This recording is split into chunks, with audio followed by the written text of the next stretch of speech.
Yung January pa lang pero ang dami ng blessing at ayuda na dumadating. Thank you na lang talaga, Lord. So ayun nga, for today's video, may mga bisitang dumating tapos may bit-bit na namang ayuda. Nakakahiya naman. Pag nakita nyo nga ako sa personal, medyo mahiyain talaga ako. Pero pagka naging ka-close mo na ako, syempre balahura na yun. Pero yun nga, may mga bumisita ditong dumating. Kaya pag yung taong ayaw naman yan sobrang bitter, this is may sweet na siya. So more on maganda yung malakas kami sa dark side, sweet pang enrobing, pang mga pang coating, yung mga ayaw masyadong mapait yung ganache nila. Sa murang range naman ng couverture, no? Very competitive in price. Na rin yung chocolate, we have Van Houten couverture. Yes. Pero this one, meron kami 70%, meron kami 57.7, meron din kami milk and white. So this one also comes in cullet form. Maganda siya pang cookies, pang brownies. But this one kasi mas competitive yung price niya than Belgian chocolates. So meron kasi ibang recipes na require na masarap pero hindi masyadong mahal. Na hindi mo naman kailangan i-declare na Belgian. So this one siya babagsak. Kung gusto mong real chocolate pa rin, pero mas mababa yung price. So, in-explain nila sa akin yung product and then ito na, unboxing na tayo. Medyo nanginginig-ginig pa ako. Nakakatuwa kasi sobrang effort naman ng pagbabalot nila. Parang, hello, ako lang to. Yung chocolate compound kasi nila, talagang ginagamit ko na. Kasi, alam niyo yun, hindi siya ma-oily. Kahit i-melt nyo siya, yung intense dark, nakikita nyo dibang lagi kong gamit. Once na na-melt nyo kasi yun, makikita nyo na hindi lang siya puro oil. Tapos nagulat ako, meron palang couverture na chocolate ang Van Houten. Ay, panalo! Calibout kasi talaga yung trusted ko Belgian chocolate, couverture chocolate. Kasi masarap talaga siya gamitin sa cookies. Tapos meron palang medyo hindi ganon ka-pricey ang Van Houten din. So talagang gagamitin ko to. Nagagamit na pa.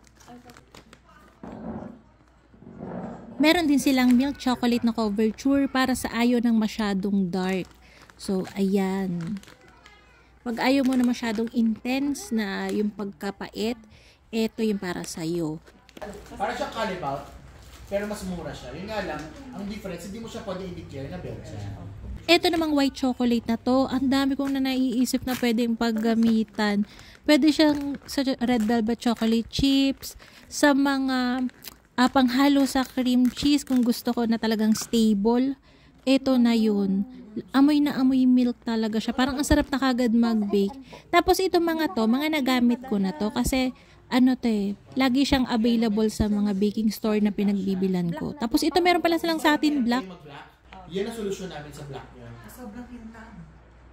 Sobrang kintab na black at saka hindi siya nag-sustain. Tignan natin. Black.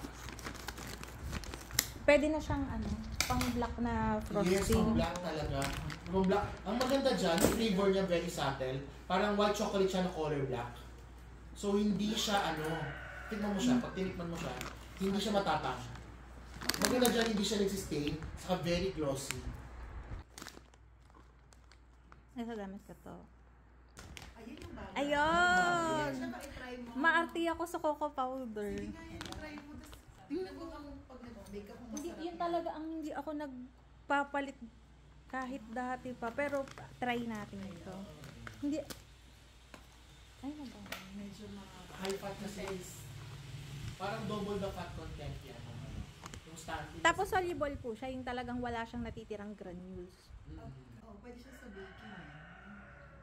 Mabango yung cocoa powder nila. Itatry ko, medyo talagang maarte talaga ako sa cocoa powder. And sinasabi ko naman talaga sa kanila kapag ka nagustuhan ko yung product o hindi. Kaya pagka nakita nyo yung ginagamit ko ng paulit-ulit, ibig sabihin pasado yun. Itong white chocolate nila, ito talaga yung gamit ko dahil white na white siya. Kahit melted na, hindi yung parang nagiging transparent. And ito, nakikita nyo naman kung laging gamit yung intense dark. So, ayun nga, pagka-present nila sa akin ng mga product, pagka-explain nila, inaya pa nila akong mag-lunch. Nakakahiya talaga. Libre lunch pa. So, pumunta kami dito sa Buddies. Ang dami nilang in-order. Talagang hindi na makatayo. Sobrang busog. And na nakakatuwa, hindi ako naiilang sa kanila. Alam niyo, parang hindi sila masyadong sosyalin. Sosyalin sila, itsura nila. Pero, the way sila makipag-usap, parang wala lang, normal lang. So, thank you po, Van Houten team. Sobrang na-appreciate ko yung pagdalaw nyo sa akin, pagbiyahe nyo. Thank you po. Thank you po.